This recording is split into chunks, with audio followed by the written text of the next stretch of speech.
全球卫星导航系统到底哪家强？GPS、北斗、伽利略、格洛纳斯，谁才是真正的王者呢？你以为你手机里的导航其实就是 GPS？ 我告诉你，错了。真相其实是，此时此刻，当你打开地图，准备去一家餐馆，或者等待外卖骑手找到你的位置的时候，你头顶上很可能正有30多颗卫星，在距离地球数百公里到3万多公里的太空中，同时参与计算你究竟站在哪里。美国的 GPS、中国的北斗、欧洲的伽利略、俄罗斯的格洛纳斯，4套系统，4种技术路线，背后则是4个航天大国持续几十年投入数千亿美元打造出来的太空基础设施。问题来了，如果只能选4个字来形容，那么到底谁最强呢？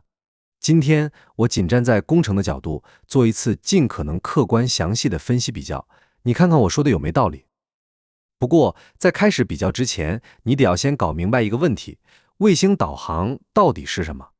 有人觉得导航就是地图，其实不是。有人觉得导航就是定位，也不完全准确。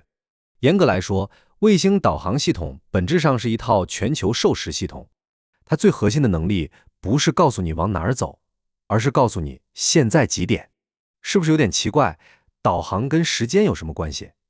其实原理非常简单，每一颗导航卫星都像是一座漂浮在太空中的超级时钟，它会不停地向地面广播2条信息，第一条，我是谁；第二条，现在几点。除此之外，还会附带一个信息，我现在位于太空中的哪个位置。你的手机接收到这些信号之后，就开始计算某颗卫星发出的信号经过多长时间才到达手机。因为无线电传播速度接近光速，时间乘以光速就是距离，同时接收到4颗以上卫星，就可以反推出你所在的位置。所以说，导航系统真正比拼的不是地图软件，而是原子钟。时间精度越高，定位就越准确。如果时钟误差只有1纳秒，也就是10亿分之1秒，位置误差大约30厘米。如果误差达到1微秒，定位误差就会超过300米。所以有人说，卫星导航系统本质上是人类建造过最大的授时工程。这句话一点都不夸张。好，你现在终于明白了导航系统的本质了。那么接下来跟着我来比较今天的4位主角。首先登场的当然是 GPS。GPS 可以说是全球卫星导航领域的开山鼻祖，诞生于冷战时期。最初目的其实并不是为了让普通人开车导航，而是服务于美国军事体系。它由30多颗卫星组成，主要运行在距离地球约20200公里的中原轨道。上世纪90年代， GPS 率先实现全球覆盖，从此改变了整个世界。直到今天， GPS 仍然是全球应用最广泛的导航系统，飞机、轮船、智能手机、测绘设备、无人机，几乎所有导航终端都默认兼容 GPS。 它最大的优势是什么？生态，这是 GPS 最难被超越的一点。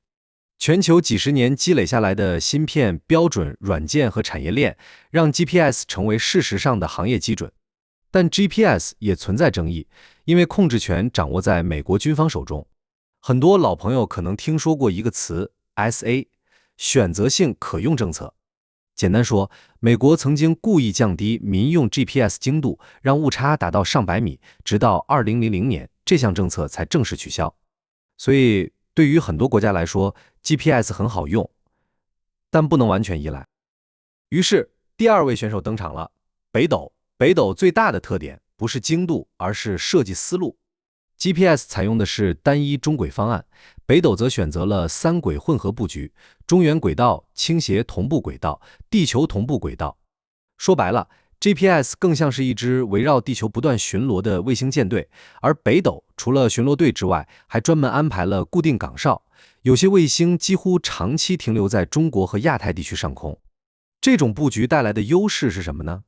在亚洲地区，北斗往往能够看到更多卫星，城市高楼密集区域、山区、峡谷，理论上定位稳定性会更好。不过，现在大多数手机都是联合定位， GPS、北斗、伽利略、格洛纳斯一起使用，你其实很难感受到明显差别。但北斗有一个独门绝技，短报文通信。什么意思呢？简单说就是 GPS 只能告诉别人你在哪里，北斗某些终端还能主动告诉别人我在这里，甚至发送文字信息。比如你被困在山里，坐标是多少，需要救援，即使没有手机信号，没有互联网，依然可以发出求救消息。这一点在海洋渔业、应急救援和野外探险领域非常有价值。第3位选手，欧洲伽利略，你可能并不熟悉，但在业内他的评价其实非常高，因为他有一个特殊身份，全球唯一从设计之初就定位为民用主导的全球导航系统。GPS 有军事背景，北斗兼顾国防需求，格洛纳斯也是军民结合，只有伽利略明确强调民用开放。欧洲人在这套系统上追求什么？精度、抗干扰能力、信号设计。很多专业人士认为，伽利略的公开服务性能甚至已经超过部分 GPS 信号。可以说，如果 GPS 像 Windows， 北斗像华为，那么伽利略有点像苹果，做的精致，更新慢一点，但体验很好。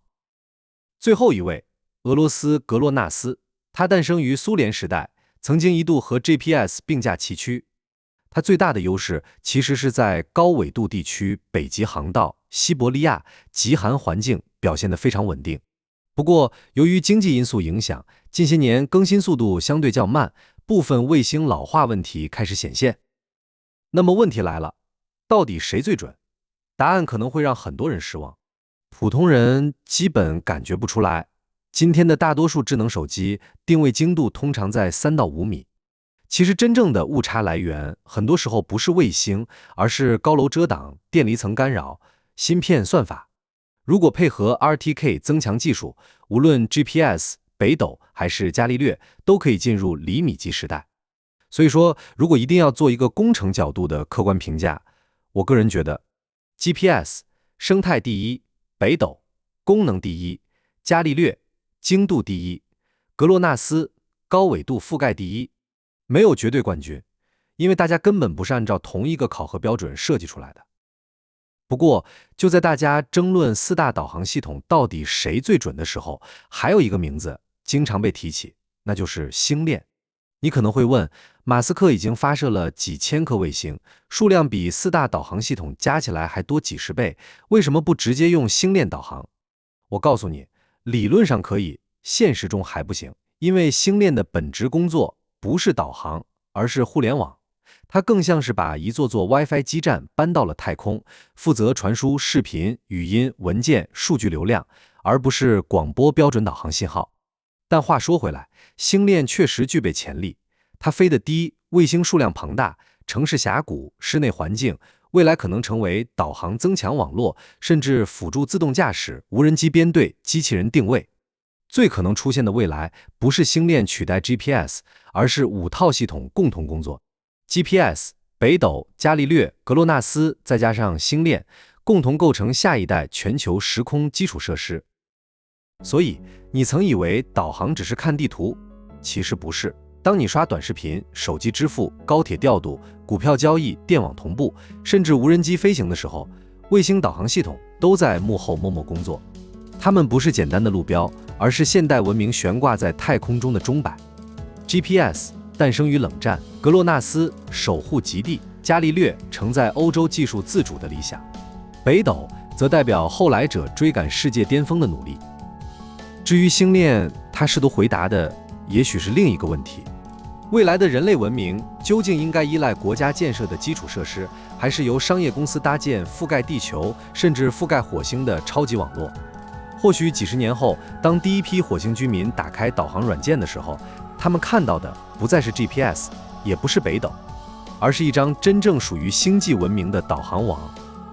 最后，你觉得全球卫星导航系统哪家强呢？欢迎在评论区给出你的看法，谢谢。这里是宇宙之思，宇宙很大，人类很小，但是探索星辰大海，我们从未停步。